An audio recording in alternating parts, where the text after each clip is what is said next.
Hey guys, what's up? It's me, Thomas. Today we're back here with Food Theory. Today's Food Theory is on what happened to the dollar menu. So yeah, the stuff that used to cost $1 at McDonald's. Though, yeah, it's gone now. Apparently, I'm curious to see where this goes, so let's see what Santi's got for us. Be sure to like, subscribe for more. Hope you enjoy. Here we go. This used to cost you this, but now this only buys you this. The dollar menu is dead. It's a thing of the past, but the killer or killers might just be you and me. Oh? Hello, Internet. Santi? Welcome to Food Theory, the show that provides quality theories at a fair price. I have to say, whenever I'm driving down the street nowadays and I see ads for Wendy's and McDonald's and their prices, I can't help but get nostalgic and think about the old days. The days when you could scrounge for quarters under the couch cushions and go to McDonald's and get yourself a burger and fries. The days that getting that didn't require a small bank loan. The days of the dollar menu. It's safe to say those days are long gone. But what actually happened to the famous dollar menu? Was it simply just a case of corporate greed? Is there something more at play here? And most importantly, though the dollar menu went the way of the dodo or my dignity, does that mean that the new and, well, I was gonna say improved, value menus don't really provide value at all? Even though McDonald's changed the industry with the dollar menu in 2002, they were actually pretty late to the game as far as value offerings in fast food places. Wendy's was actually the pioneer in the space with the super value menu, first introduced in 1989. We call it Wendy's Super Value Menu. Everything is just 99 cents. On this menu was the Biggie soft drink or shake, Biggie fries, chili, junior bacon cheeseburger, and a baked potato, each one costing 99 cents. This was a huge hit at the time due to its affordability, particularly because of the cost of living crisis going on at the time, where houses became very expensive and people were struggling financially to afford housing. A cheap meal meant there was one less thing to worry about. As you can imagine, it wasn't long before other fast food chains wanted in on the action. Places came up with different strategies that were similar to the super value menu. Taco Bell came out with the 59, 79, 99 cent menu in 1990. It had a large list of items within those price brackets, meaning you could walk out with a huge range of items from hard or soft tacos, nachos, burritos, and tostadas, and only spend a few dollars. Seriously, I would give anything to go back to that time and get all the soft taco supremes I could afford.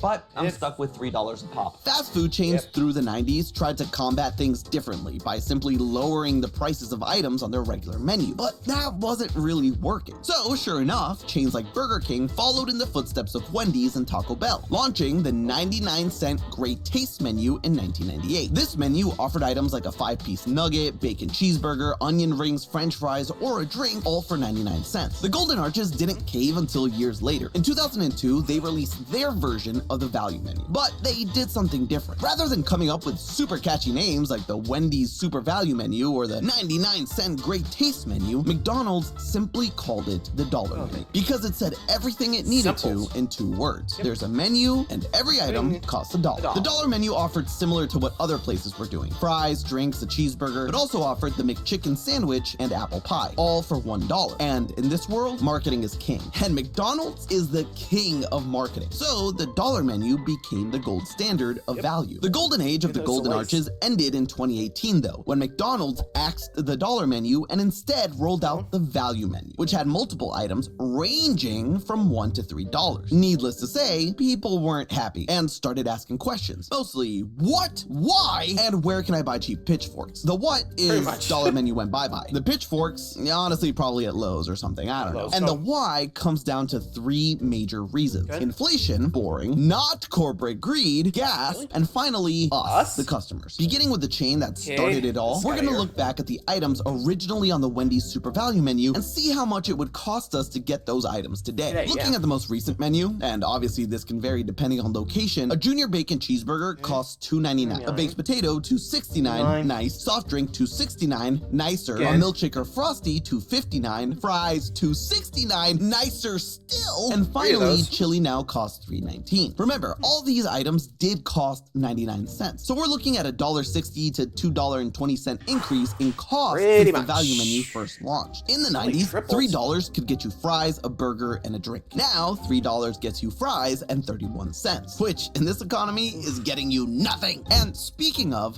what the? Anyway, speaking What was that? Speaking of, what is that?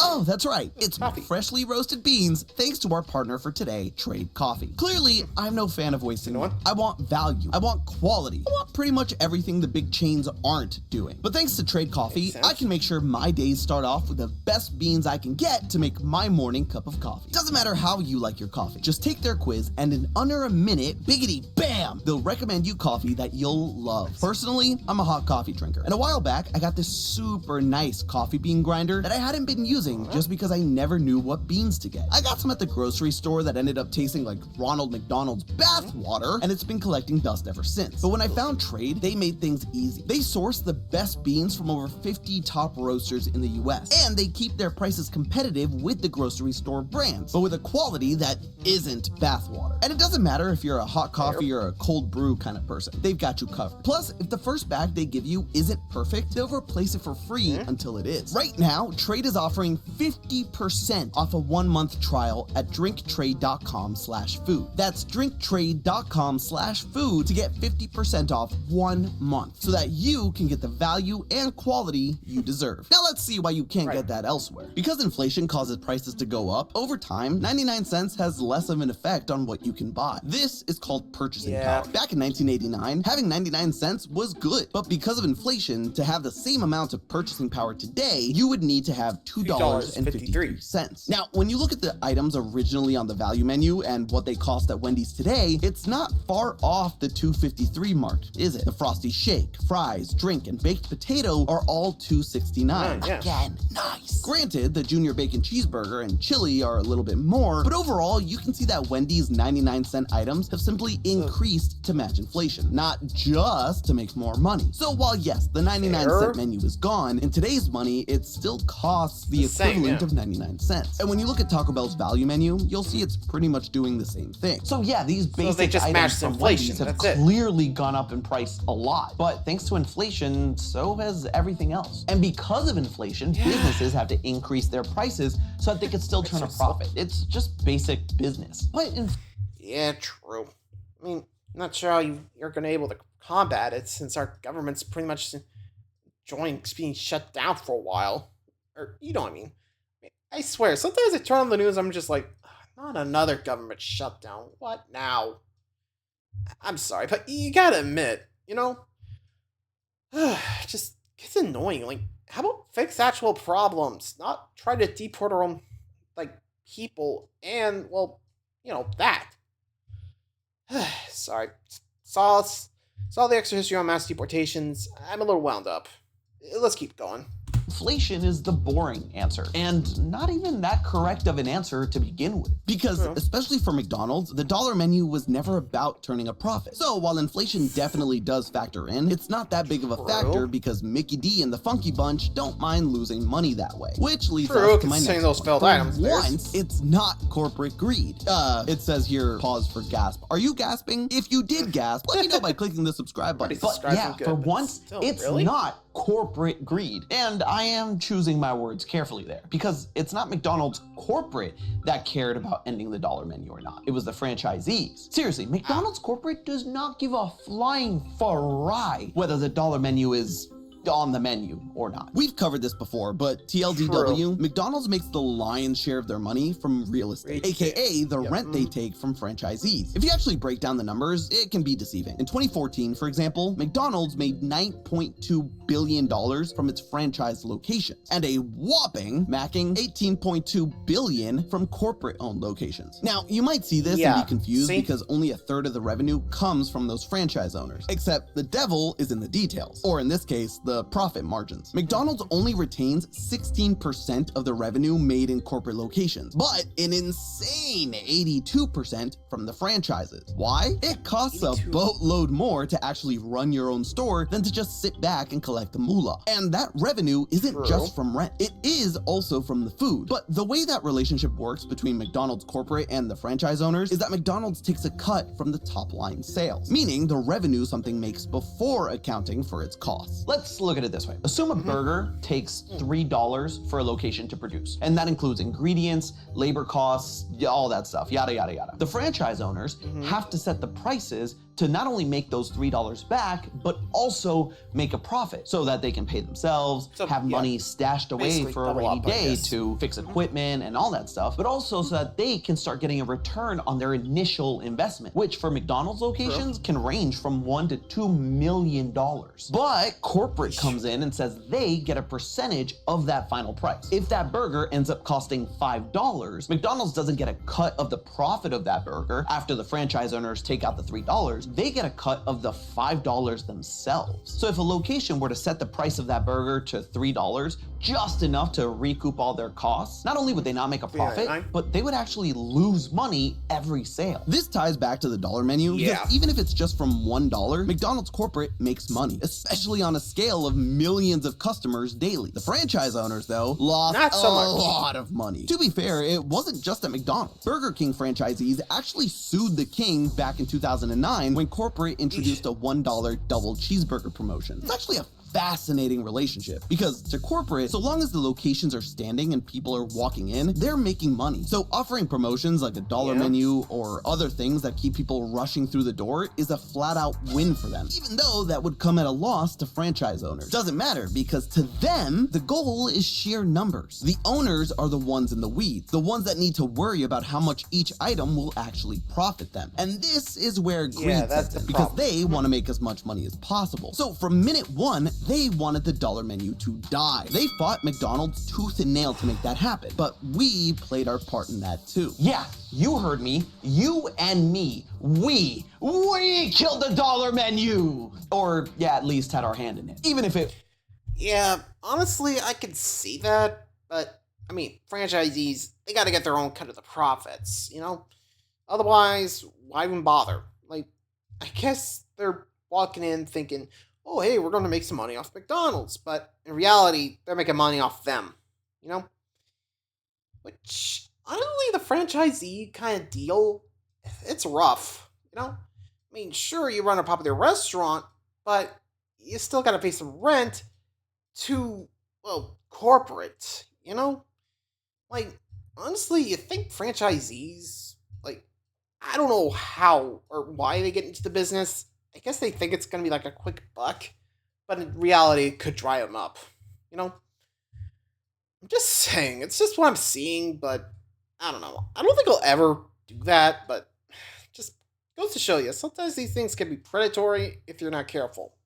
It was inadvertently. See, the dollar menu, like so many other things that seem to save customers money, was originally a loss leader. An item that purposefully loses an establishment money, but gets people in the door and spending money on more profitable items. But the dollar menu backfired hard thanks to us. In a way, it was so successful that it failed, because people were able to make out with a full meal using it and didn't feel compelled to buy the more profitable items. Customers ended up spending less money with each visit, about 3 cents less on average. I know that sounds like a ridiculously small amount, but remember, an average McDonald's location serves around 2,000 customers daily. That's $60 a day, or almost $22,000 a year. Across all stores, that would mean a loss of almost $300 million. It also didn't help that very popular items were on the dollar menu. You had double cheeseburgers, nuggets, drinks, and fries. All the greatest hits. It's no coincidence that when McDonald's officially axed the dollar menu in 2018 and reintroduced the revamped value menu, that fries were conveniently left off the list of items. Not only are fries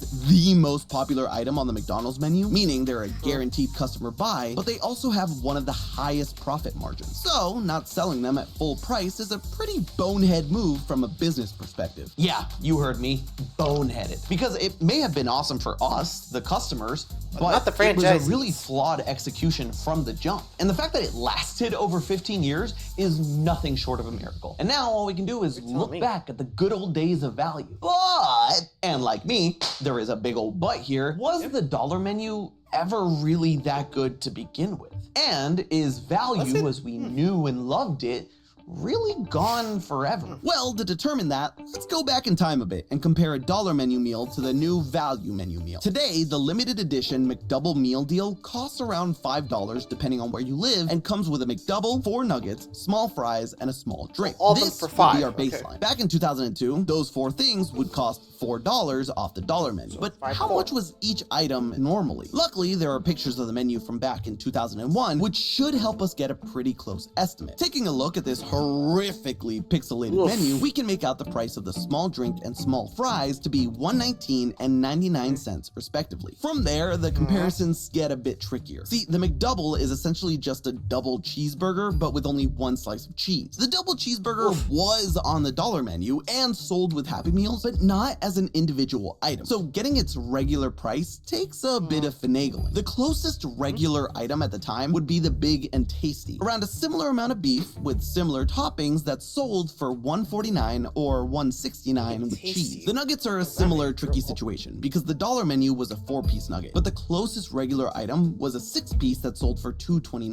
Let's take this at face value and say that each nugget is worth about 38 cents based on that price. A regular 4-piece nugget would then cost about $1.53. In total, spending $4 on those 4 items would save you a whopping $1.40. Basically, you're saving almost 26% by going with the dollar menu version. Not bad at all. Now let's flash forward to today. Those $4 are now $5. But looking at my local McDonald's menu for the individual items, small fries cost $3.89, a small drink $2.19, 4-piece nuggets cost $3.49, and a McDouble costs $3.59, meaning the total cost of the meal is $13.10. Is that outrageous compared to the $5.40 it would have cost 23 years ago? 100%. Yeah. But with the value meal priced at $5, you're actually saving about $7.10. 62%. So as far as value goes, there's way more value in the offer being given now than back in the good old days, which were great, but maybe not as good as we remember. See, there's a bit of a Mandela effect that's happened over the years. People remember going into McDonald's with a couple of quarters and making out like bandits with a drink, fries, a burger, and a 4th item, be it nuggets or a dessert. But that was never a thing. I mean, maybe it was in the 60s, but not on the dollar menu. A full meal, burger, fries, drink, and that 4th item, be it nuggets or a dessert, was $4. Don't get me wrong, still a great deal. But when you realize it barely saved you $1.50, suddenly it doesn't seem like such a steal. Whereas today, you're actually stealing from McDonald's with that McDouble meal deal. There's a reason why it's just a limited time item. Because if it was a permanent fixture at those $5, the franchise owners would essentially be paying you and corporate to be eating at their location. So the dollar menu may be long gone, and we'll never be able to buy a burger for $1 again. But value may just be more alive than ever. But hey, depends what you order. Just a theory. A food theory. Buen provecho. And speaking of fast food, I made Taco Bell's newest... Oh yeah, the menu thing. So yeah, there is that. So let me know. Do you agree with the value menu? Let me know in the comments. Honestly, it does sound like a good deal, considering like 13 for $5. I don't know. I'm just saying, gotta be careful what you order. I mean, heck, if you're not careful, you could spend like $20 on a single visit. Well, I mean, unless you go for meal deals, but you get the idea. Anyway, what do you guys think? Do you have any value menu memories? Let me know in the comments. Till next time, later.